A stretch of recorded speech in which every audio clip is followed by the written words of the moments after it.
أعوذ بالله من الشيطان الرجيم بسم الله الرحمن الرحيم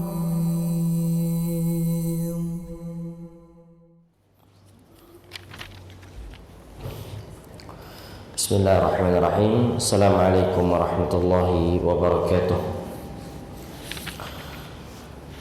Innal hamdalillah nahmaduhu wa nasta'inuhu wa nastaghfiruh wa na'udzu billahi min shururi anfusina min sayyiati a'malina.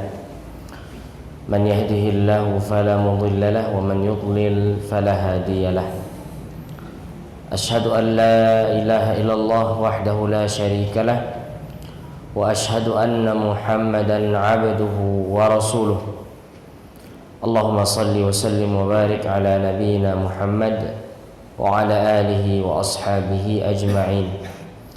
Ya ayyuhalladzina amanu taqullaha haqqa tuqatih wa la tamutunna illa wa antum muslimun. يا أيها الناس اتقوا ربكم الذي خلقكم من نفس واحدة وخلق منها زوجها وبث منهما رجالا كثيرا ونساء واتقوا الله الذي تساءلون به والأرحام إن الله كان عليكم رقيبا يا أيها الذين آمنوا اتقوا الله وقولوا قولا سديدا يصلح لكم أعمالكم ويغفر لكم ذنوبكم ومن يطع الله ورسوله فقد فاز فوزا عظيما. أما بعد, kaum muslimin dan kaum muslimat rahimani wa rahimakumullah. Alhamdulillah, kita bersyukur kepada Allah Subhanahu wa taala atas nikmat yang Allah berikan, dan semoga Allah Subhanahu wa taala senantiasa memberikan tambahan atas nikmat, dan semoga Allah Subhanahu wa taala tidak mengharamkan atas kita segala nikmat-nikmat kebaikan, nikmat-nikmat yang akan mengantarkan kita berjumpa dengan Allah Subhanahu wa taala. Salat dan salam semoga senantiasa tercurah kepada Nabi kita Nabi Muhammad sallallahu alaihi wasallam. Allahumma salli ala Muhammad wa ala ali Muhammad. Kaum muslimin, kaum muslimat rahimani wa rahimakumullah. Sebelum kita melanjutkan pembahasan kita, maka ana ingin menasihatkan kepada kita semua untuk senantiasa belajar. Jangan puas dengan keadaan kita sekarang.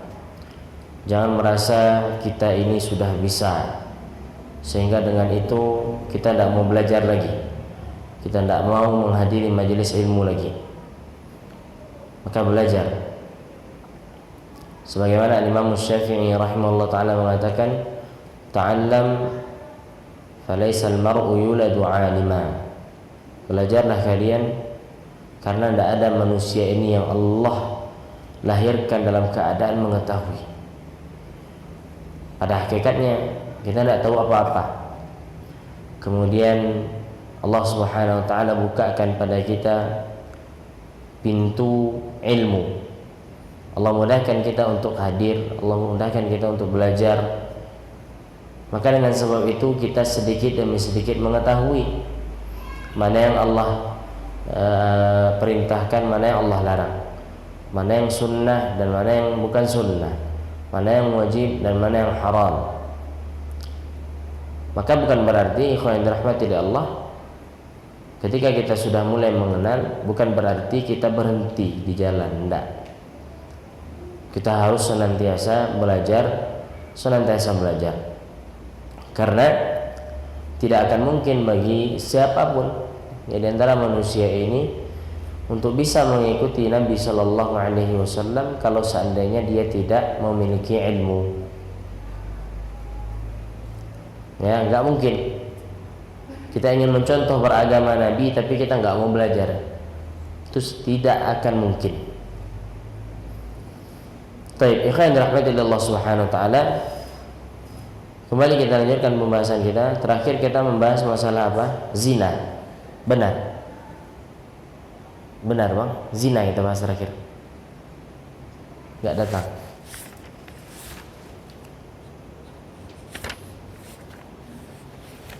Siapa yang mencatat pembahasan kita terakhir? Meninggalkan sholat sudah, ya. Berpuasa di siang hari Ramadan atau tidak menunaikan zakat sudah. Durhaka kepada orang tua sudah. Hah? Kenapa? Membunuh. Nah, makan riba sudah. Berdusta atas nama Nabi sudah juga. Makan harta anak yatim sudah. Berdusta atas nama Nabi sudah. Berbuka puasa di siang Ramadan tanpa udzur sudah. Sudah, Bang ya. Lari dari medan perang sudah. Zina sudah. Berarti benar ini lagi. Imam yang menipu rakyatnya belum ya. Al-imam al-ghash li ra'iyatihi wal-zalim wal-jabbar. Dosa besar yang ke-13. Dosa besar yang ke-13 adalah imam yang menipu rakyatnya, imam yang berbuat zalim, dan imam yang berbuat bengis, al-jabbar, memaksa. Maka ini semuanya adalah dosa besar. Allah Subhanahu wa taala berfirman, "Innamas sabilu 'alal ladzina yadhlimuna an-nas wa yabghuna fil ardi bighairil haqq ulaika lahum 'adzabun alim." Hanya saja jalan atas orang-orang yang menzalimi manusia dan mereka berbuat kerusakan di muka bumi tanpa hak, maka sungguhnya bagi mereka itu adalah azab yang pedih. Wa qala ta'ala, Allah Ta'ala juga berfirman dalam surat Al-Maidah ayat 79, kanu la yatanahawna 'an munkarin fa'alu labi'sa ma kanu yaf'alun. Sesungguhnya mereka tidak saling mencegah terhadap kemungkaran yang mereka kerjakan, maka seburuk-buruk apa yang mereka lakukan. Ikhwan dirahmati Allah Subhanahu wa taala. Pada dasarnya kezaliman apapun yang dilakukan oleh manusia maka itu adalah dosa besar. Ya, kezaliman apapun yang dilakukan oleh manusia maka itu adalah termasuk dosa besar. Apalagi kezaliman imam terhadap rakyatnya. Seharusnya pemimpin itu tidak boleh zalim kepada rakyat. Seharusnya pemimpin itu tidak boleh menipu rakyat, tidak boleh melakukan hal-hal yang mencurangi rakyatnya. Kayak ini nggak boleh. Kalaulah seandainya sesama manusia saja tidak boleh saling menzalimi, ya, antara rakyat dengan rakyat tidak boleh saling menzalimi, tidak boleh saling menipu, tentu tidak boleh lagi bagi pemimpin untuk menipu rakyatnya.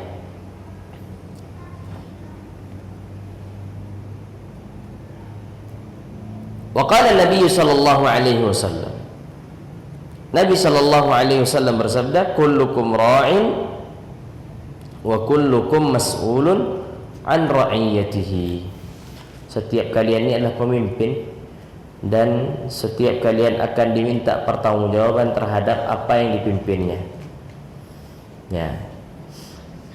Kalau seandainya kita hanya sebatang kara misalnya, maka kita adalah pemimpin bagi diri kita. Kelak kita akan mempertanggungjawabkan diri kita sendiri. Maka Nabi SAW mengatakan kullukum ra'in, setiap kalian adalah pemimpin dan setiap yang memimpin akan diminta pertanggungjawaban terhadap yang dipimpinnya. Kalaulah seandainya seorang akan berat nanti, ikhwan rahmati Allah, mempertanggungjawabkan dirinya sendiri, bagaimana kalau seandainya dia harus mempertanggungjawabkan orang banyak? Kalaulah seandainya ya dia menzalimi dirinya sendiri dengan cara dia tidak memberikan hak dirinya, lah bagaimana kalau seandainya dia menzalimi orang lain? Menzalimi diri sendiri saja dosa. Bagaimana kalau seandainya menzalimi orang lain? Tentu dosanya lebih besar lagi. Maka Nabi SAW mengatakan setiap kalian adalah pemimpin dan akan diminta tanggung jawab terhadap apa yang dia pimpin. Makanya hadirkan ini, kita harus pahami ini. Kewajiban kita adalah mempertanggungjawabkan apa yang ada pada diri kita. Adapun apa yang ada pada diri orang lain, maka itu bukanlah menjadi pertanggungjawaban kita. Faham? Baik.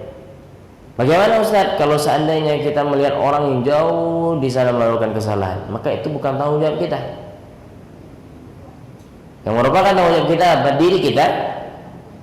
Kalau seandainya kita punya keluarga kita, maka itu orang yang akan kita pertanggungjawabkan di hadapan Allah Subhanahu wa taala.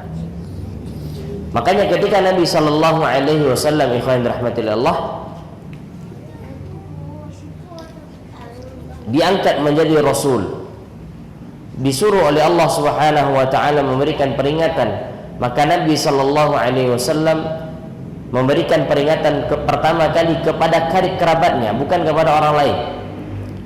Allah Ta'ala mengatakan wa anzir ashiratakal aqrabin, dan berilah peringatan kepada karib kerabatmu.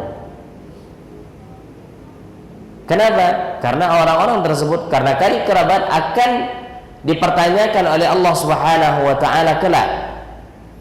Anda punya anak, sudah bagaimana pendidikannya? Ya, bagaimana hak anak sudah ditunaikan? Punya istri bagaimana? Sudah ditunaikan? Maka itu akan dipertanggungjawabkan.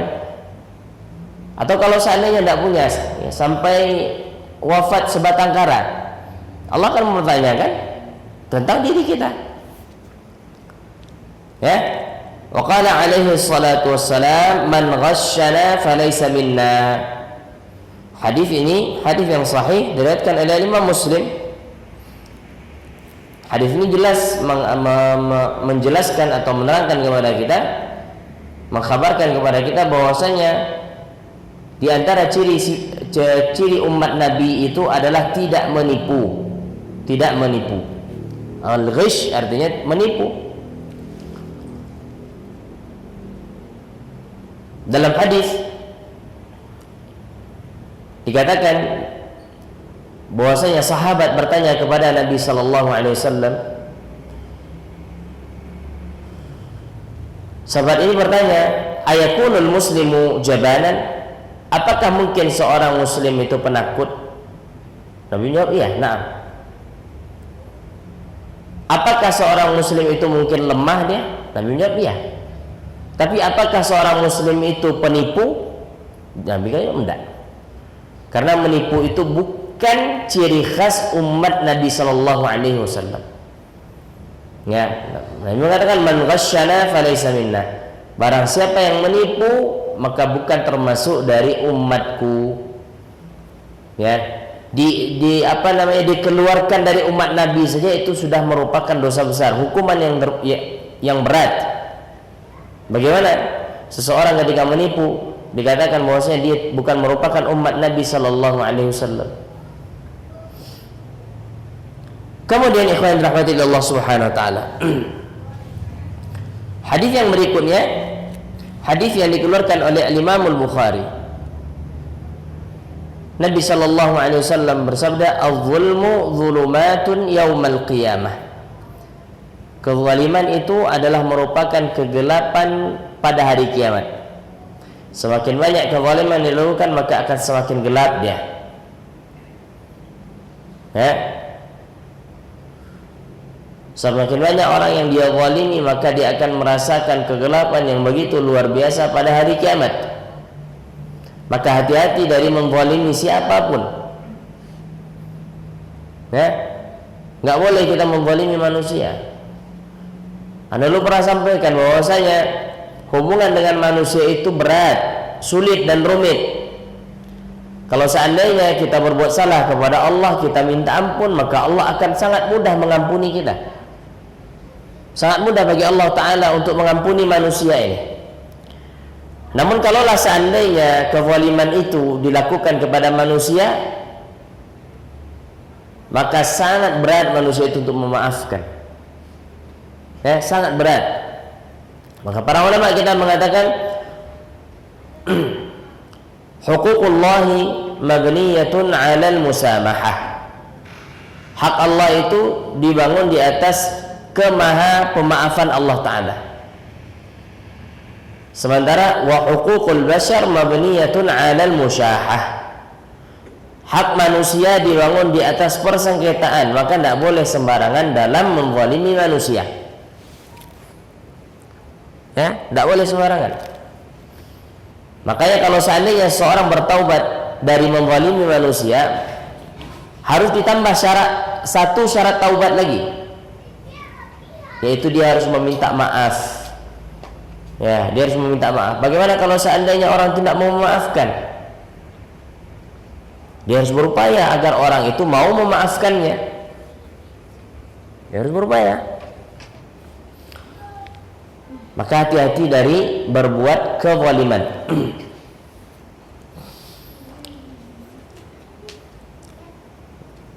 Waqala Nabi sallallahu alaihi wasallam bersabda dalam hadis riwayat Imam Ahmad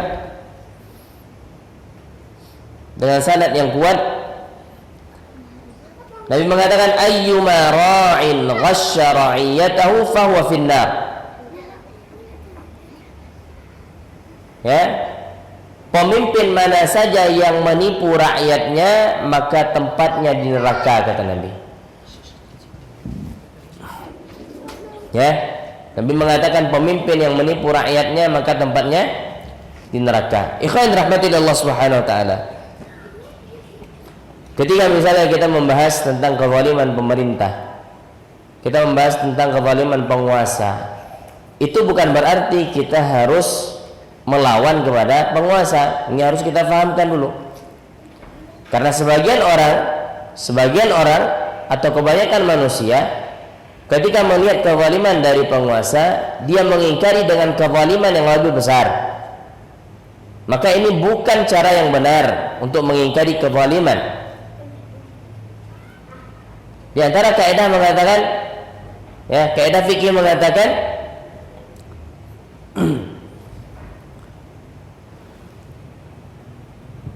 la tuzalu ad-darar bi-darar akbar. Tidak dihilangkan kemudaratan dengan mendatangkan kemudaratan yang lebih besar. Enggak boleh. Bagi seorang yang ingin mengingkari kezaliman, maka dia harus lihat ketika dia ingkari kezaliman ini akan berdampak kepada kezaliman yang lebih besar atau tidak. Ini kita harus pahamkan dulu, karena sebagian kaum muslimin ya sangat mudah terhasut dengan apa? Ya dengan orang-orang yang suka menjelek-jelekkan pemerintah, orang-orang yang suka mencela pemimpin.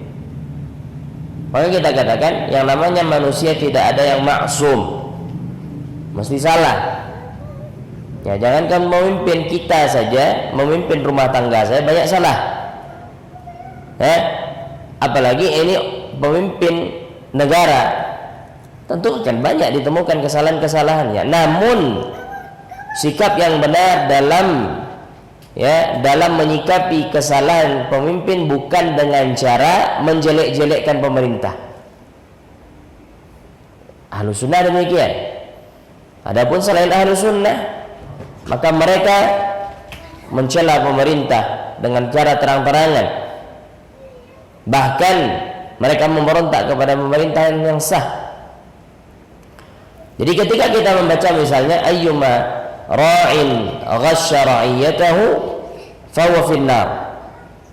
Pemimpin mana saja yang menipu rakyatnya, maka dia di neraka. Jangan coba tunjuk hidung orang. Jangan. Karena kita di sini membahas hukum umum. Kita nggak pernah menyebut nama orang. Oh si fulan tuh oh hadis ini kayaknya sesuai dengan sebulan. Enggak. Hadis ini umum. Pemimpin apa saja, pemimpin yang mana saja mencurangi rakyatnya maka tempatnya di neraka. Ya, mau dia pemimpin keluarga, mau dia pimpinan, mau dia kepala desa, mau dia pak camat, pak lurah, kalau seandainya dia menipu rakyatnya, maka Allah sediakan neraka untuknya. Wal'iyadzubillah. Kemudian hadis yang berikutnya yang dibawakan oleh Imam Az-Zahabi rahimahullahu taala, hadis yang diriwayatkan oleh Imam Al-Bukhari. Nabi mengatakan, man istar'ahu Allahu ra'iyatan thumma lam yuhitha binushin illa harramallahu alaihi al-jannah. Barang siapa yang Allah Subhanahu wa taala berikan kepadanya kepemimpinan, kemudian dia tidaklah meliputi kepemimpinannya itu dengan nushin, dengan baik, illa harramallahu alaihi al-jannah, melainkan Allah akan haramkan baginya surga. Ini ancaman. Jadi pada dasarnya untuk menjadi pemimpin itu berat. Nah, coba kalau seandainya orang-orang yang mencalonkan dirinya itu berpikir kembali, yang nggak mudah untuk jadi pemimpin. Di zaman Nabi Shallallahu Alaihi Wasallam, jika ada orang yang meminta kedudukan, maka Nabi mesti nggak kasih. Nabi nggak kasih, karena kedudukan itu bukanlah sesuatu yang diminta, namun sesuatu yang dibebankan. Dibebankan. Berbeda dengan orang-orang yang hidup di zaman kita, melakukan segala cara untuk mendapatkan kepemimpinan. Kalaulah seandainya dia tahu hadis ini, maka setiap orang akan berpikir untuk menjadi pemimpin. Kalau seandainya dia menjadi misalnya kepala RT RT atau Pak Camat, maka dia akan bertanggung jawab terhadap rakyatnya. Berapa rakyatnya? Tanggung jawab. Terjadi kesyirikan, terjadi kemaksiatan, para pemimpin bertanggung jawab terhadap rakyatnya. Kalau seandainya setiap orang berpikir seperti itu, dia nggak akan mau. Apalagi kalau seandainya mereka-mereka yang menjadi pemimpin tidak mengerjakan tugasnya dengan semestinya. Maka ini lebih berbahaya lagi. Ketika seorang menawarkan dirinya untuk menjadi pemimpin, maka siap-siap dengan ancaman neraka Allah Subhanahu wa taala. Wa fi lafzin, pada lafaz yang lain, Nabi sallallahu alaihi wasallam bersabda, yamutu hina yamutu wa huwa ghashun li ra'iyatihi. Nah, ketika dia mati masih dalam keadaan menipu rakyatnya, illa harramallahu alaihi al-jannah, melainkan Allah akan haramkan baginya surga. Hadis riwayat Imam Bukhari dan Imam Muslim. Dalam lafaz yang lain dikatakan, lam yajid raihatal jannah, pemimpin yang suka menzalimi rakyatnya tidak akan mendapatkan bau surga. Padahal bau surga itu dikatakan oleh Nabi SAW tercium dari perjalanan 70 tahun. 70 tahun seorang berjalan di sini dia, kemudian dia berjalan selama 70 tahun ke situ, maka dia telah bisa mencium bau surga. Berapa jauhnya? Sangat jauh sekali. Namun orang-orang yang suka menzalimi, orang-orang yang tidak menunaikan hak rakyatnya, dia tidak akan bisa mencium bau surga. Kemudian Nabi Shallallahu Alaihi Wasallam bersabda, ma min amiri ashratin illa yu'ta bihi maghlulatan yadah ila unuqi atlaqahu adlu aw awwaqahu juruh. Tidaklah ada seorang pemimpin melainkan dia akan didatangkan pada hari kiamat dalam keadaan kedua tangannya diikatkan ke lehernya.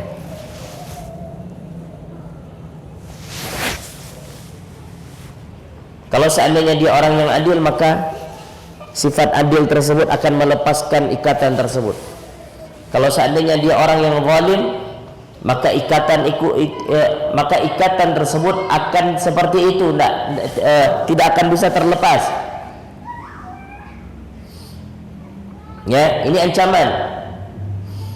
Ini ancaman yang disampaikan oleh Nabi sallallahu alaihi wasallam. Kemudian Nabi sallallahu alaihi wasallam juga pernah mendoakan kebinasaan bagi orang yang mempersulit urusan umat Nabi Muhammad sallallahu alaihi wasallam. Nabi mengatakan, Allahumma man waliya min amri hadhihi al-ummah syai'an farafaqa biha farfuq bih. Ya Allah, siapa yang menjadi wali dari urusan umat ini, dia berlemah lembut terhadap umat ini, maka kasihanilah dia ya Allah, berlemah lembutlah kepadanya. Wa man syaqqa 'alaiha fashquq 'alaihi. Barang siapa yang mempersulit umat ini, maka persulitlah urusannya. Ini doa Nabi sallallahu alaihi wasallam. Ya, doa Nabi sallallahu alaihi wasallam.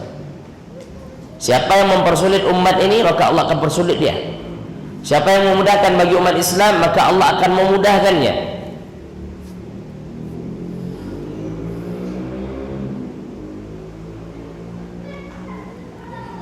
Ikhwan dirahmati Allah Subhanahu wa taala.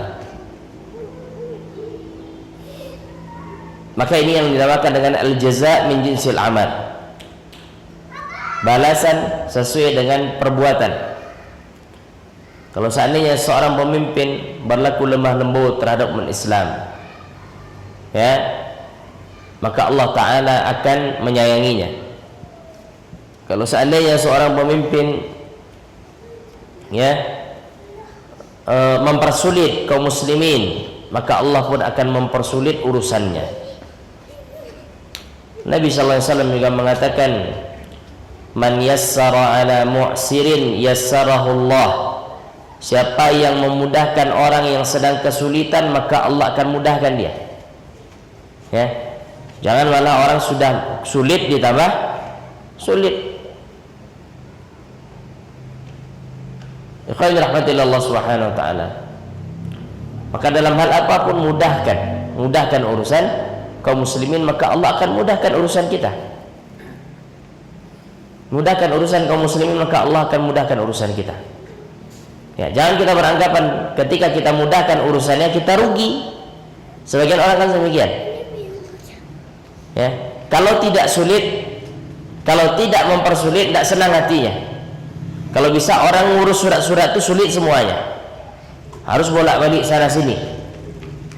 Iya, hati-hati, Allah akan mempersulit urusan kita.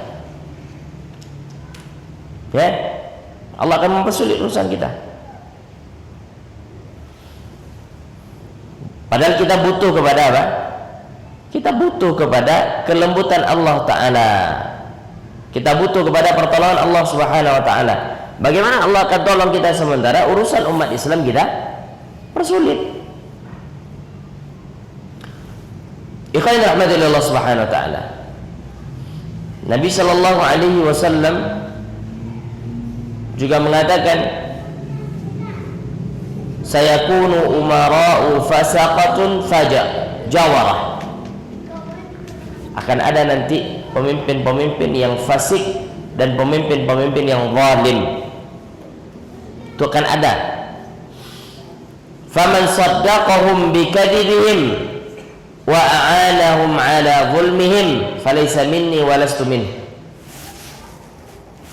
Siapa yang membenarkan kedustaan mereka dan menolong mereka atas kezaliman yang mereka lakukan, maka aku bukan bagian darinya dan dia pun bukan bagian dariku. Walan yarida alayyal haud, dan dia tidak akan meminum dari telagaku. Sebagian orang membawakan hadis ini untuk berdemo, Pak, untuk mencaci pemerintah di jalan. Dia bukan hadis ini.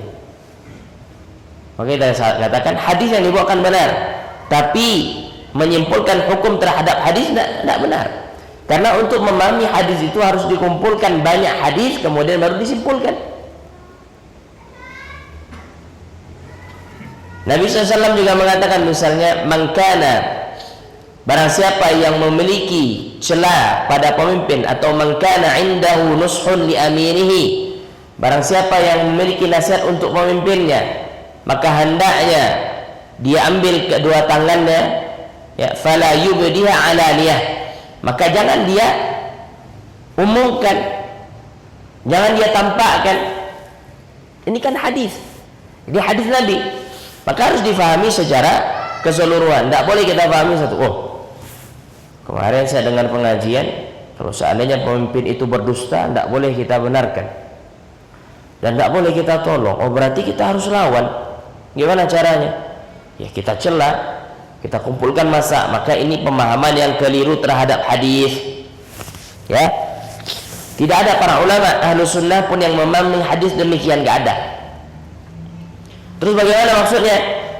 Dia tidak dibenarkan kedustaan mereka. Tidak dibenarkan kedustaan bukan berarti apa? Bukan berarti ketika seseorang diam terhadap kedustaan, bukan berarti dia ridha. Terus kita perhatikan. Misalnya pemimpin berdusta, kemudian sebagian orang diam, dia tidak berkomentar, ya, tidak update status di media sosialnya, tidak ikut-ikutan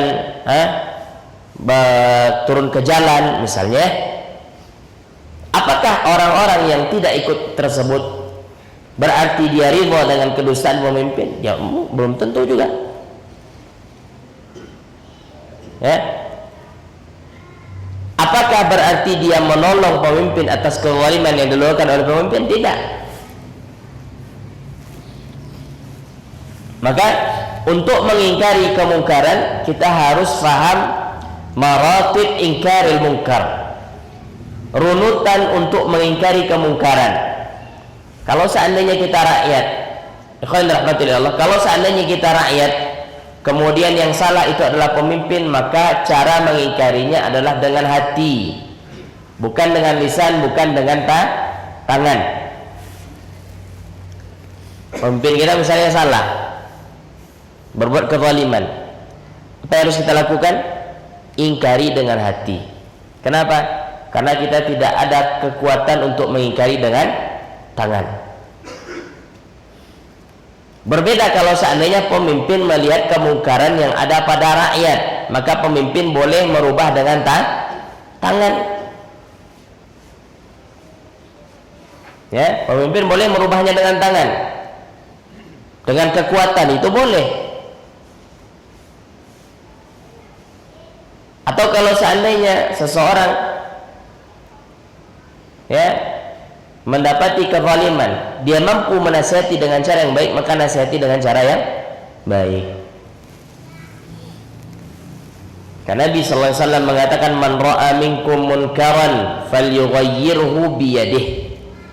Siapa yang melihat kemungkaran maka rubah dengan tangan. Para ulama kita mengatakan yang bisa merubah dengan tangan adalah orang yang memiliki kekuasaan, ya, suami terhadap istri dan anak-anaknya, maka boleh dia rubah dengan tangan. Fa illam yastati' fa bilisanihi, kalau tidak mampu dengan tangan karena tidak memiliki kekuasaan, maka dengan lisan. Maka para ulama kita mengatakan ini adalah tugasnya para ahli ilmu, menasihati manusia, mengingkari kezaliman dengan lisan. Fa illam yastati' fa biqalbihi. Namun jika tidak bisa pula, maka ingkarilah dengan hati. Wa dzalika adhaful iman, dan itu adalah selemah-lemah keimanan. Bagi siapa yang mengingkari dengan hati? Bagi orang yang tidak mampu mengingkari dengan tangan, dan orang yang tidak mampu mengingkari dengan lisan. Artinya orang biasa, ilmu tidak punya, tahu itu haram, tapi nggak punya argumentasi untuk menyampaikan. Bagaimana caranya? Ingkari dengan hati. Jangan justru setelah disampaikan dengan argumen yang berantakan misalnya, justru apa? Kemudaratan yang lebih besar muncul. Ya, kemudaratan yang lebih besar muncul. Oke, ini nggak boleh.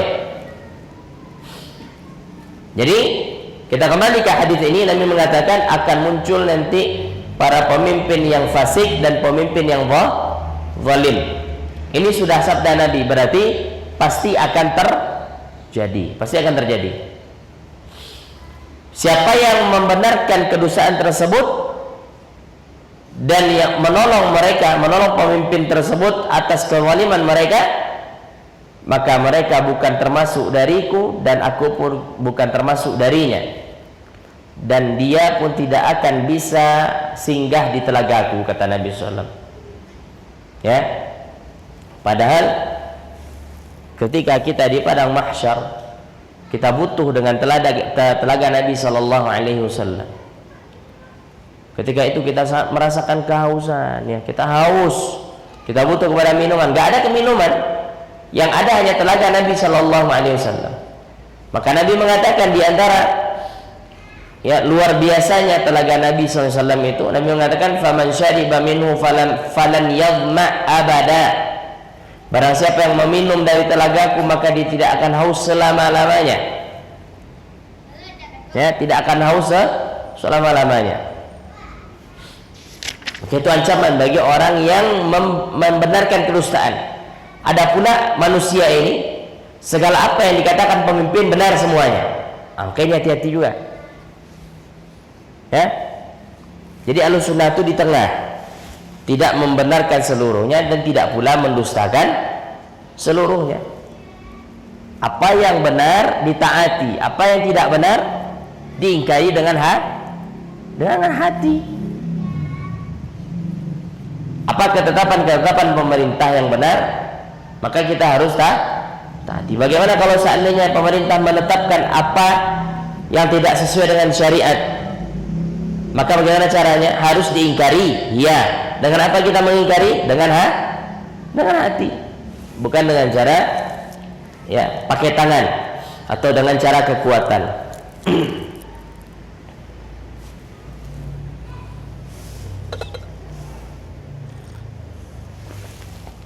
Kemudian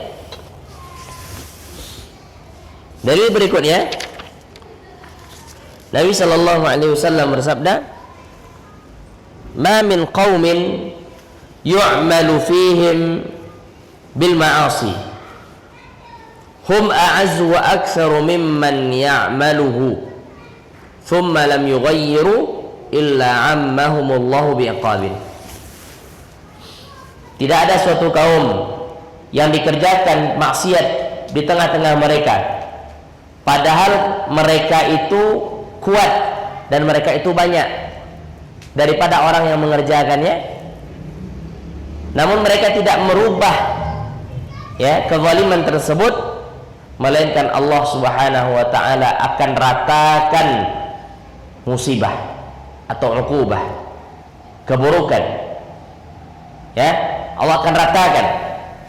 Maksud dari hadis yang mulia ini, kalau seandainya ada, ya, kemungkaran yang terjadi di tengah kaum muslimin jumlahnya banyak, yang mengerjakan kemungkaran jumlahnya sedikit, tapi kaum muslimin tidak bisa rubah, maka tunggulah hukuman dari Allah Ta'ala dengan cara Allah, ya, meratakan hukuman tersebut. Allah tidak akan pilih.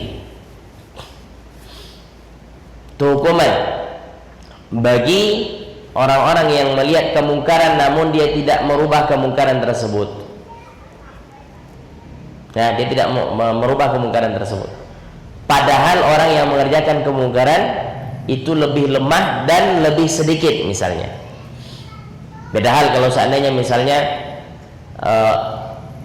Islam minoritas, ya, Islam minoritas di negara-negara kafir misalnya, umat muslim minoritas mereka, kemudian ada kemungkaran mereka tidak bisa rubah, ya, mereka tidak berdosa. Kenapa? Karena mereka lemah. Sebagaimana Nabi SAW ketika di kota Mekah, ya, apakah Nabi memerangi mereka? Tidak. Apa yang Nabi lakukan? Nabi nasihati dengan cara yang baik. Nabi ajak. Nabi nggak langsung tidak langsung mengingkari kemungkaran dengan tangan. Namun yang Nabi lakukan adalah mengingkari kemungkaran dengan lisan. Nah, ketika sudah kuat kaum muslimin di kota Madinah, baru setelah itu terjadi peperangan demi peperangan. Kapan? Kalau seandainya umat Islam ini sudah punya kekuatan. Kalau seandainya umat Islam ini sudah punya kekuatan. Oh Ustadz, sekarang kan kita banyak Ustadz, tapi kita lemah, tidak ada kekuatan kita. Ya, nggak ada kekuatan. Wallahu ta'ala lah. Kita sholat dulu, ada sholat. Sholat, lanjut dulu. Sholat dulu ya. Kita azan, sholat, setelah itu kita lanjutkan. Wallahu ta'ala alam. Wassallallahu wasallam wa baraka ala nabiyina Muhammad wa ala alihi wa sahbihi ajma'in. Assalamualaikum warahmatullahi wabarakatuh. Pembahasan kita sebelum salat Isya tadi, kita bacakan hadis Nabi sallallahu alaihi wasallam. Nabi bersabda, "Ma min qaumin yu'malu fihim bil ma'asi hum a'azzu wa aktsaru mimman ya'maluhu thumma lam yughayyiru illa 'ammahum Allahu bi'iqabin." Tidaklah suatu kaum dilakukan maksiat padahal mereka banyak dan kuat daripada orang yang mengerjakannya, namun mereka tidak rubah, melainkan Allah Subhanahu wa ta'ala akan ratakan hukuman, melainkan Allah Subhanahu wa ta'ala akan berikan hukuman yang sama. Ini kita belajar daripada kisah yang Allah Subhanahu wa ta'ala sebutkan, ya, tentang kisah ashabus sabat, orang-orang, ya, yang dijadikan mereka kera dan babi pada hari Sabtu. Allah Subhanahu wa ta'ala melarang mereka, ya, ini orang-orang Yahudi. Allah Subhanahu wa ta'ala melarang mereka untuk menjala ikan pada hari Sabtu. Apa yang mereka lakukan?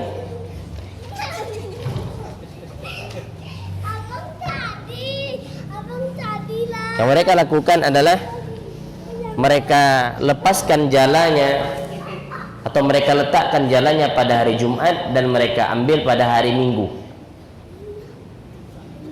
Padahal Allah Subhanahu wa ta'ala melarang mereka untuk menangkap ikan pada hari Sabtu. Godaannya besar, karena ikan ketika itu pada hari Sabtu itu banyak ke pinggir. Allah melarang mereka untuk menangkap ikan pada hari Sabtu. Namun orang-orang Yahudi ini mencoba untuk berkilah. Apa yang mereka lakukan? Mereka letakkan jalannya pada hari Jumat, mereka ambil pada hari Minggu. Kemudian dalam mengingkari ini ada beberapa orang. Yang pertama, ada orang yang tahu bahwasanya itu kemungkaran namun mereka diam. Mana orang ini Allah Subhanahu wa ta'ala berikan hukuman yang sama dengan orang yang melakukan. Ketika ada orang yang akan mengingkari, maka apa yang dikatakan oleh orang yang tahu dan diam tadi, apalah gunanya kita mengingkari, toh mereka juga tidak berubah. Mereka juga tidak berubah. Maka pada akhirnya Allah Subhanahu wa ta'ala menimpakan hukuman sama rata. Allah jadikan mereka semuanya kera. Ya, orang yang tidak mengingkari tadi Allah juga berikan hukuman yang sama. Ikhwan rahmatillah Allah Subhanahu wa ta'ala, maka ya kembali kita kepada mengingkari kemungkaran tadi. Ya, mengingkari kemungkaran tadi ada berapa tingkatannya? Ada 3. Yang pertama dengan tangan, yang kedua dengan lisan, dan yang ketiga dengan hati. Bagi kita yang tidak mampu dengan tangan dan dengan lisan, maka ingkarilah dengan hati. Itu cukup sebagai hujjah kita di hadapan Allah Subhanahu wa ta'ala bahwasanya kita memang tidak suka maksiat itu terjadi, kita tidak suka kezaliman itu terjadi, namun apalah daya kita tidak mampu untuk merubah dengan tangan dan merubah dengan lisan. Ikhwan rahmatillah Allah Subhanahu wa ta'ala. Kemudian hadis berikutnya yang dibawakan oleh Imam Az-Zahabi rahimahullah, wa rawa Abu Ubaidah ibnu Abdullah ibn Mas'ud.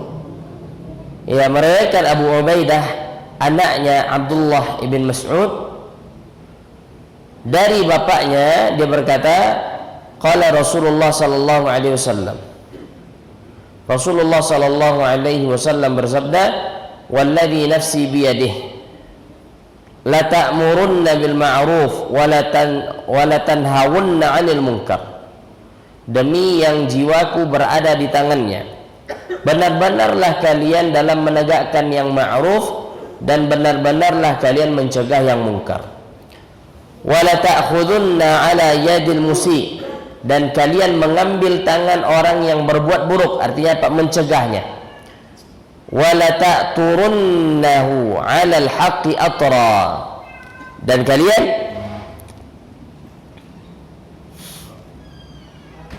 membawanya ya dengan lemah lembut kepada kebenaran, membawa ya menggenggam tangannya dengan lemah lembut kepada kebenaran.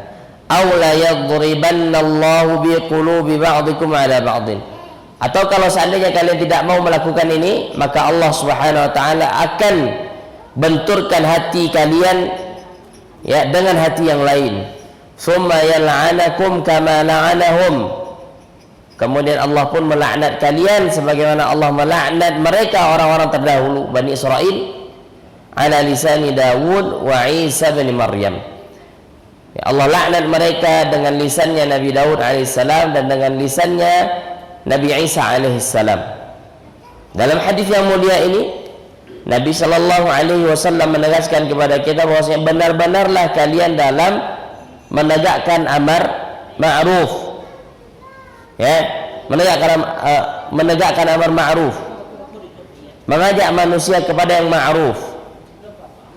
Dan hal yang paling ma'ruf dalam agama Islam adalah mentauhidkan Allah Subhanahu wa taala. Ini yang harus diajak manusia kepadanya.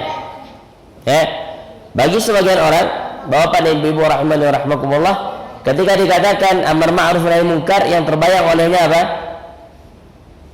Yang terbayang olehnya apa? Memecahkan ya minuman keras, ya menutup hal-hal atau menutup tempat perjudian, itu yang terbayang olehnya. Iya. Ketika dikatakan amar ma'ruf nahi munkar, terbayang olehnya apa? Ya, menutup tempat perzinaan, menutup tempat karaoke, itu yang terbayang olehnya. Iya. Namun terbayangkah olehnya bahwasanya perkara ma'ruf yang paling ma'ruf adalah tauhid. Seharusnya yang ditutup itu apa? Tempat kesyirikan. Itu yang paling pertama ditutup. Ya, karena kesyirikan ini mengeluarkan seorang dari Islam. Judi tidak mengeluarkan seorang dari Islam. Berzina tidak mengeluarkan seorang dari Islam. Kesyirikan mengeluarkan seseorang dari Islam. Maka mana yang lebih berbahaya, dosa syirik atau dosa zina? Dosa syirik. Mana yang harus lebih layak ditutup, tempat kesyirikan atau tempat perzinaan? Tempat kesyirikan. Ya, walaupun semuanya maksiat, iya semuanya kemungkaran, namun kemungkaran yang harus paling dicegah adalah kesyirikan kepada Allah Subhanahu wa taala. Maka amar ma'ruf yang paling ma'ruf adalah mengajak manusia kepada mengesahkan Allah. Nahi munkar yang paling munkar adalah mencegah manusia dari melakukan kesyirikan. Kalau seandainya tidak demikian, maka Allah Subhanahu wa taala akan benturkan hati sesama kalian. Kalau sudah tidak ada lagi amar ma'ruf nahi munkar. Kalau manusia sudah merasa enjoy dengan kemaksiatan yang mereka lihat, mereka sudah merasa biasa dengan kemungkaran yang ada di tengah mereka, yang ada di sekeliling mereka, yang ada pada masyarakat mereka, mereka sudah merasa nyaman, maka ini hati-hati. Ya. Kalau seandainya kesyirikan dianggap wisata religi, ada juga nih orang-orang yang menjadikan tempat-tempat kesyirikan dijadikan sebagai wisata religi. Mau ke mana? Mau ke kuburan tuanku fulan. Kenapa? Ya, mengapa ke sana? Wisata religi. Ya, pakai bus banyak, bahkan datang dari luar Indonesia sekalipun. Untuk apa? Wisata religi. Maka ini kemungkaran. Kalau seandainya masyarakat sudah merasa biasa dengan kabar si fulan ya berzina, sudah merasa biasa dengan ini, maka hati-hati.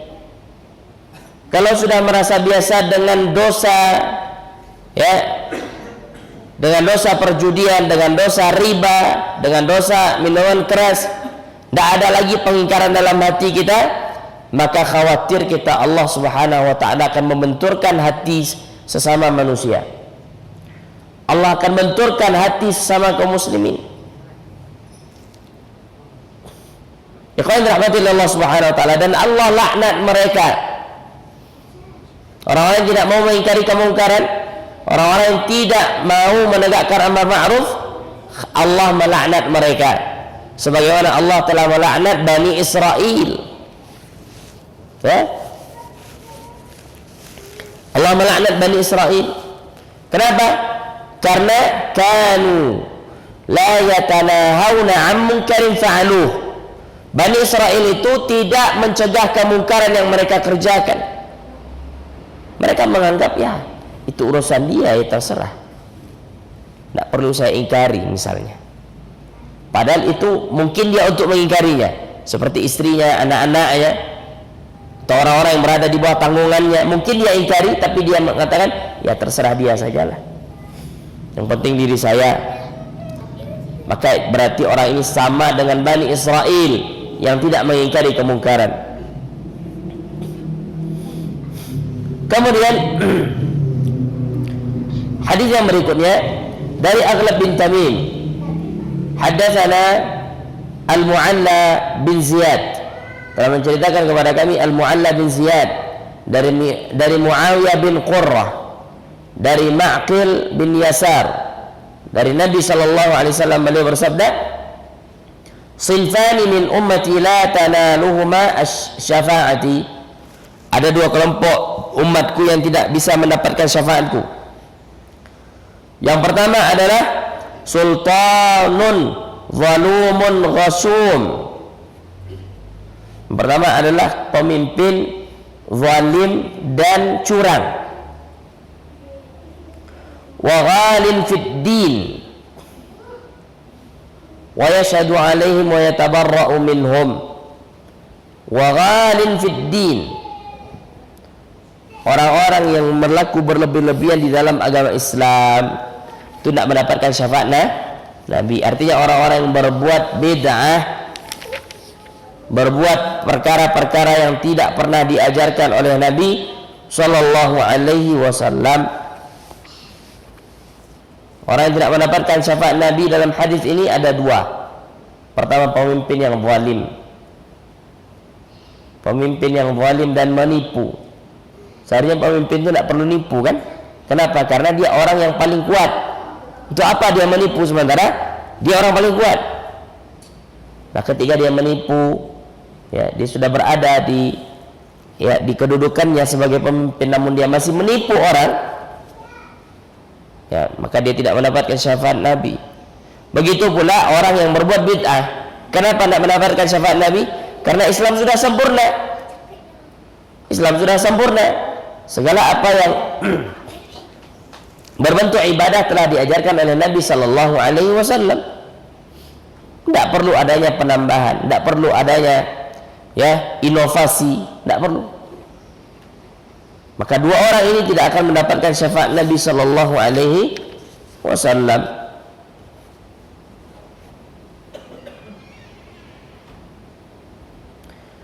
Kemudian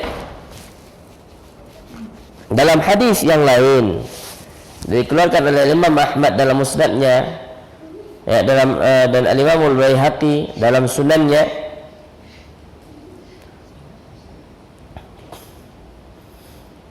Nabi sallallahu alaihi wasallam bersabda, ya, hadis ini adalah hadis yang marfu'.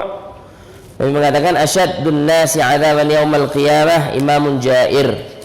Orang yang paling berat siksanya pada hari kiamat adalah pemimpin yang zalim, pemimpin yang jair, yang melakukan kezaliman.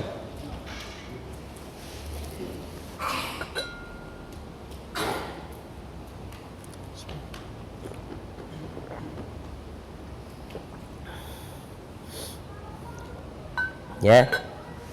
Kemudian hadis yang berikutnya, hadis riwayatkan oleh Imam Ibnu Abi Dunya dari Abdullah bin Umar radhiyallahu taala anhuma. Akan tapi hadis ini dikomentari oleh para ulama kita, ya, dikomentari oleh para ulama kita.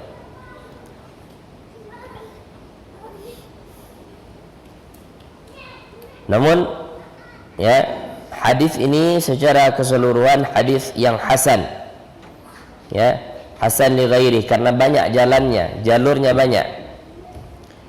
Dari Nabi sallallahu alaihi wasallam beliau bersabda, "Ayyuhan nas, wahai manusia, muru bil ma'ruf, ajaklah kepada yang ma'ruf, wanhau 'anil munkar, cegahlah dari munkar. Antad'u qabla an tad'u Allah fala yastajibu lakum." Sebelum datang masa engkau berdoa kepada Allah dan Allah tidak kabulkan kepada kalian. Kapan Allah tidak mengabulkan doa hamba? Kalau seandainya sudah tidak ada lagi amar ma'ruf nahi munkar. Wa qabla an tastaghfiruhu fala yaghfir lakum. Sebelum kalian meminta ampun kepada Allah dan Allah tidak ampuni kalian lagi. Innal ahbara minal yahud war-ruhban minan nasara. Sungguhnya pendeta dari kalangan Yahudi dan Nasrani lamma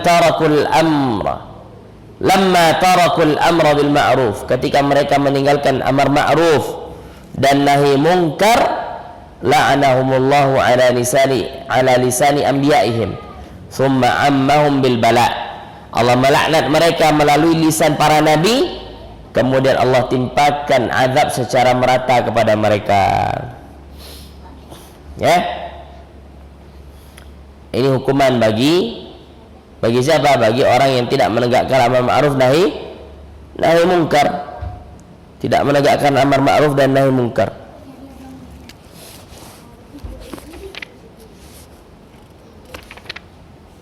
Baik, Anda pilihkan saja hadisnya. Hadisnya banyak.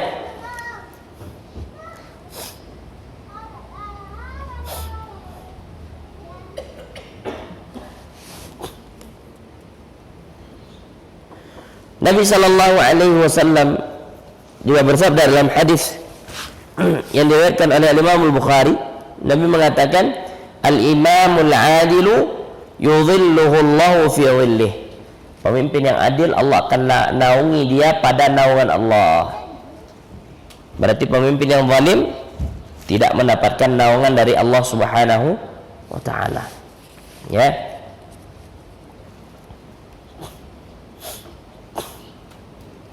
Baik. Apakah ketika kita mendapati pemimpin yang zalim, yang tidak berlaku adil, apakah dengan demikian kita boleh memberontak, yang menggantinya, atau melengsarkannya? Jawabannya tidak boleh. Nabi sallallahu alaihi wasallam bersabda dalam hadis riwayat Imam Muslim. Dengarkan. Nabi mengatakan, "Syiraru a'immatikum," seburuk-buruk pemimpin kalian, alladzina tubghidunahum wa yubghidunakum, kalian benci mereka dan mereka pun benci kalian. Ya, itu yang pertama. Tal'anunahum wa yal'anunakum, kalian melaknat mereka dan mereka pun melaknat kalian. Ini pemimpin yang paling buruk. Rakyat benci mereka, mereka pun benci kepada rakyatnya. Rakyat mencela mereka, rakyat melaknat mereka, mereka pun melaknat rakyat. Ini seburuk-buruk pemimpin. Kemudian para sahabat bertanya, "Ya Rasulullah, wahai Rasulullah, afala nunabidhuhum?" Apakah kami tidak boleh memberontak? Apakah boleh kami memberontak kepada mereka? Ya. Pemimpin itu benci kepada rakyatnya, rakyat pun benci pada pemimpin. Pemimpin melaknat rakyat, rakyat melaknat pemimpin. Ini pemimpin yang paling buruk. Para sahabat bertanya, boleh nggak kalau seandainya kami jumpa dengan pemimpin ini, kami berontak, kami lengsarkan? Maka Nabi mengatakan, qala la, tidak boleh, ma aqamu fikumus shalah, selama mereka para pemimpin itu menegakkan salat. Nah, selama pemimpin itu menegakkan Nggak boleh seorang memberontak kepada pemimpin. Nggak boleh seorang melengsarkan pemimpin selama pemimpin itu masih sholat. Presiden kita sholat enggak? Sholat, muslim. Boleh nggak diberontak? Tidak boleh, dengan segala kekurangannya. Ya, bukan berarti seorang setelah menjadi pemimpin dia maksum, tidak salah, enggak juga. Nah, ini bagi orang-orang yang suka memberontak kepada pemerintah, bacakan hadis ini kepada mereka. Bahkan pemimpin kita tidak pernah melaknat rakyatnya, kan enggak? Enggak ada. Tidak pernah mencela rakyatnya, walaupun rakyatnya mencelanya misalnya. Berarti ini belum terlalu buruk dibandingkan apa yang disampaikan oleh Nabi. Ya, belum terlalu buruk dengan daripada apa yang disampaikan Nabi. Apa yang disampaikan Nabi ini sudah luar biasa. Pemimpin tidak suka rakyat, rakyat tidak suka pemimpin. Pemimpin mencela, melaknat rakyat, rakyat melaknat kembali pemimpin. Ini kan udah paling buruk sekali ini. Tapi Nabi SAW melarang sahabat untuk memberontak kepada mereka selama mereka menegakkan sholat.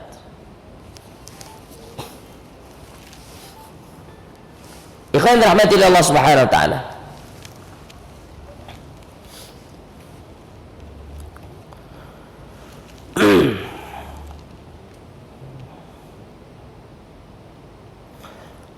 Wa qala alaihi salatu wassalam, Nabi sallallahu alaihi wasallam bersabda, lamma ba'athahu ilal Yaman. Nabi bersabda kepada Mu'adz ketika Nabi mengutus Mu'adz ke Yaman. Apa kata Nabi? Iyyaka wa kara'ima amwalihim. Hati-hati kamu wahai Mu'adz dari harta mereka yang mulia, yang paling mulia. Kemudian Nabi menasihatkan wattaqi da'watal mazlum. Hati-hati dengan doanya orang yang terzalimi. Fa innahu laisa baina wa bainallahi hijab. Tidak ada pembatas antara doa orang yang dizalimi dengan Allah. Artinya apa? Terkabulkan. Doa orang yang dizalimi terkabulkan, mustajab. Maka hati-hati dari menzalimi siapapun. Ya, hati-hati dari menzalimi siapapun. Kemudian tiga orang yang tidak diajak bicara oleh Allah Ta'ala kelak, diantaranya adalah Al-Malikul Kadzab, pemimpin yang pendusta. Pemimpin yang pendusta. Nabi SAW juga mengatakan, innakum tahrisuna 'alal imarah. Kalian sangat tamak terhadap pemimpin. Kalian sangat tamak terhadap kedudukan. Ya, manusia sifatnya itu ingin menjadi orang ingin menjadi pemimpin, ingin mendapatkan kedudukan. Manusia tamak terhadap hal itu. Kemudian Nabi mengatakan, wasatakunu nadamatan yaumal qiyamah. Ketahuilah oleh kalian, itu akan menjadi sesal bagi kalian pada hari kiamat. Mengapa saya dulu jadi pemimpin? Mengapa saya dulu ikut pemilu? Apa segala macam akan menjadi penyesalan. Di dunia orang berebut, nanti di akhirat orang akan menyesal terhadap kepemimpinannya, terhadap kedudukannya. Kaum muslimin yang dirahmati Allah Subhanahu wa taala.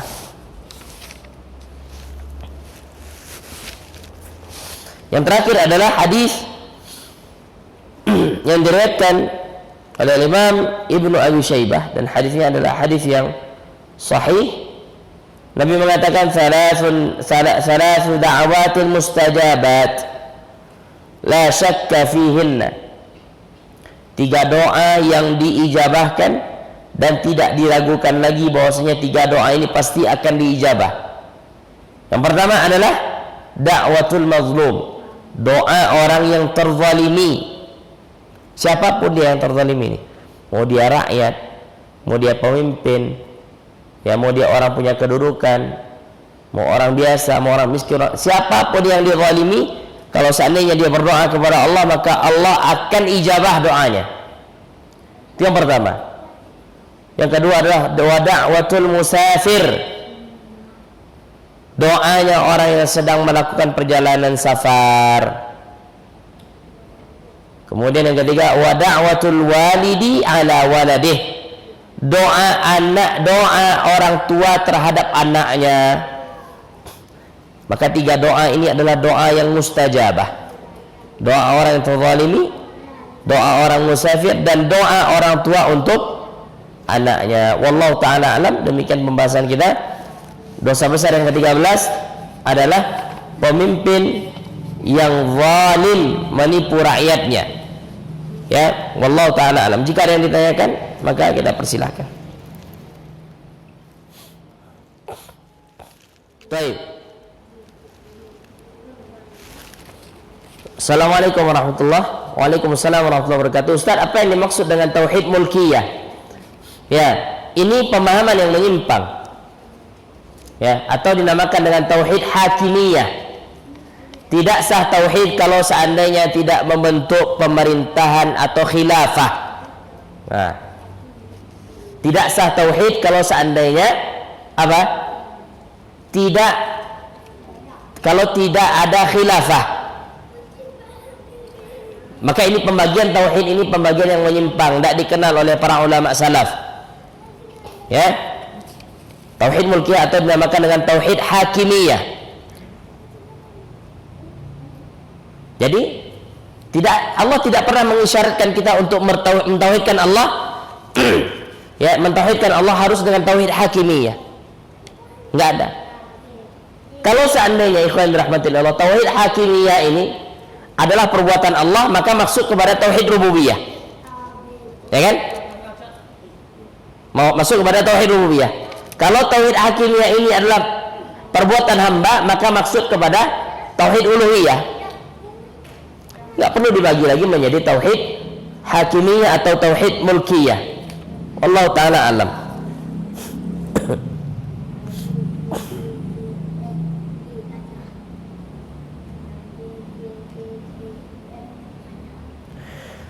Hadis tentang orang yang tidak bisa mendekati telaga Nabi karena melakukan perkara baru dalam agama, apakah hadisnya sahih? Iya, hadis sahih dari Imam Muslim.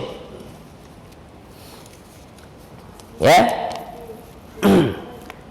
Nabi SAW mengatakan, inni faratun lakum alal haud, saya akan menunggu kalian di telaga. Kemudian Nabi mengatakan, didatangkan kepadaku suatu kaum, ya, ya'rifunani wa a'rifuhum, mereka mengetahui aku dan aku pun mengetahui mereka. Fayuhalu baini wa bainahum, kemudian dipasanglah, ya, tabir antara diriku dan mereka. Kemudian Nabi mengatakan, ya Allah umatku, ya Allah umatku. Maka Allah mengatakan, enggak, mereka bukan umatmu. Innaka la tadri madza ahdatsu ba'dak, karena mereka, ya, karena engkau tidak tahu bahwasanya mereka ini berbuat perkara baru setelah sepeninggalanmu. Jadi orang-orang yang melakukan bid'ah, ya, orang-orang yang melakukan bid'ah tidak akan bisa minum dari telaga Nabi Sallallahu Alaihi Wasallam. Wallahu taala alam.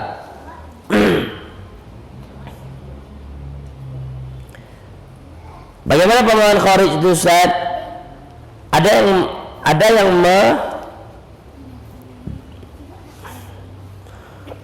yang menuduh kajian-kajian salaf dengan nilai Khawarij karena suka mengkafir dan membid'ahkan. Ya. Nah, orang yang menuduh ini orang yang tidak tahu, orang yang jahil, bodoh. Sejak kapan ada kajian salaf yang mengkafirkan? Nggak ada. Dari tadi kita mengaji, atau dari awal kita mengaji dahulu, siapa sebutkan satu nama yang kita kafirkan? Nggak ada. Satu nama yang kita bid'ahkan di sini nggak ada. Kita hanya menyebutkan hukum secara umum. Siapa yang melakukan kesyirikan kafir, itu hukum umum. Kita nggak pernah tunjuk, ente kemarin kuburan doa, ente musyrik. Kan nggak seperti itu. Nggak seperti itu. Nah, ini orang-orang yang menuduh ini biasanya, ikhwan rahmatillah Allah, apa yang kita kaji itu ada pada diri mereka. Mereka suka syirik, Mereka suka buat bid'ah. Ketika kita mengatakan ini bid'ah, mereka kerjakan. Kita nggak pernah nuduh mereka. Akhirnya mereka tersinggung. Wah, itu pengajian yang suka membid'ah-bid'ahkan, pengajian yang suka mengkafir-kafirkan. Kita tanya, mana nama yang kita bid'ahkan di kajian? Nggak ada. Satu nama yang kita sebutkan di kajian ini, oh fulan kafir, ada? Nggak ada. Dari mana ya dituduhkan kepada kajian bermanhaj salaf ini suka mengkafirkan? Nggak ada kita mengkafirkan orang. Kita hanya menyampaikan dalil. Siapa yang seperti ini maka keluar dari agama Islam. Siapa seperti ini maka syirik. Ya, orang yang melakukan syirik keluar dari agama Islam. Itu hukum umum. Siapa yang mengerjakan apa yang tidak pernah dicontohkan Nabi melakukan bid'ah. Dan bid'ah itu sesat. Dan pelaku bid'ah masuk neraka. Itu hukum umum. Nah, bagi Anda yang merasa, segera bertaubat, jangan malah menuduh balik. Ya, wallahu ta'ala alam. Kalau seandainya dikatakan khawarij, maka mereka yang khawarij, mereka suka memberontak kepada pemerintah. Alhamdulillah, manhaj salaf tidak pernah mengajarkan untuk mengkafirkan serampangan. Ya, mengkafirkan secara serampangan tidak pernah diajarkan. Wallahu ta'ala alam.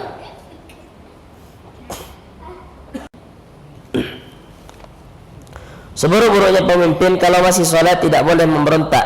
Seandainya tidak sholat berarti boleh memberontak. Ustaz, lihat rinciannya. Ada kekuatan nggak untuk memberontak? Jadi nggak serampangan ya. Jangan justru setelah memberontak, ya setelah memberontak banyak yang terbunuh. Jadi para ulama kita itu mengatakan kalau seandainya memang yang memimpin orang kafir, misal suatu negara dipimpin oleh orang kafir dan ada rakyatnya yang muslim, apakah rakyatnya muslim ini boleh memberontak kepada pemimpin yang kafir tadi? Lihat dulu. Kalau seandainya rakyat ini memiliki kekuatan dan mampu untuk menggulingkan, maka dia berontak. Tapi kalau seandainya dia tidak punya kekuatan, pemerintah punya tank, senjata lengkap, antum mau pakai apa? Pakai pisau.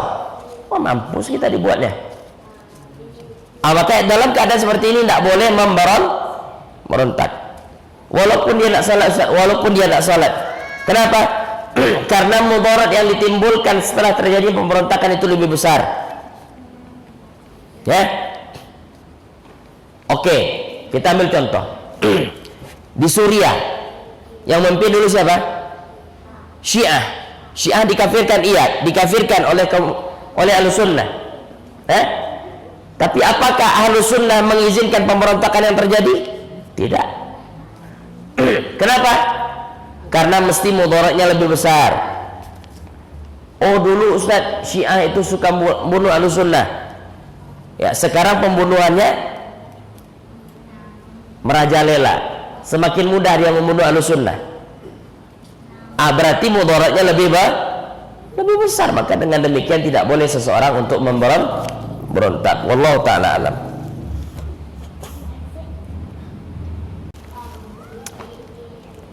Ustaz, bagaimana seharusnya sikap kita kepada keluarga kita yang melakukan maksiat sedangkan kita telah menasihati namun mereka tidak mau meninggalkan? Apakah kita tetap silaturahmi ke sana atau tidak? Ya. Apa yang harus kita lakukan lagi? Terus berikan nasihat. Ya. Kita sudah berikan nasihat tapi belum diterima, berikan nasihat lagi sampai dia menerima. Ya, ketika orang tidak mau menerima nasihat, jangan berhenti memberikan nasihat. Olah pas saya menasihatinya Ustaz, tidak mungkin Rasulnya nyerpi hidayah. Oh, bagi kita tidak mungkin, bagi Allah apa yang tidak mungkin? Sangat mungkin sekali bagi Allah Ta'ala. Ya, jangan menjadi wasit bagi manusia. Kita yang menentukan ini orang tidak mungkin dapat hidayah, ini mungkin. Nggak ada urusan kita. Urusan kita menasihati. Orang belum terima ya bisa jadi nanti Allah berikan kepadanya hidayah. Apakah dengan demikian kita tidak silaturahim lagi? Tidak juga. Harus tetap jaga hubungan baik dengan kerabat. Wallahu taala alam.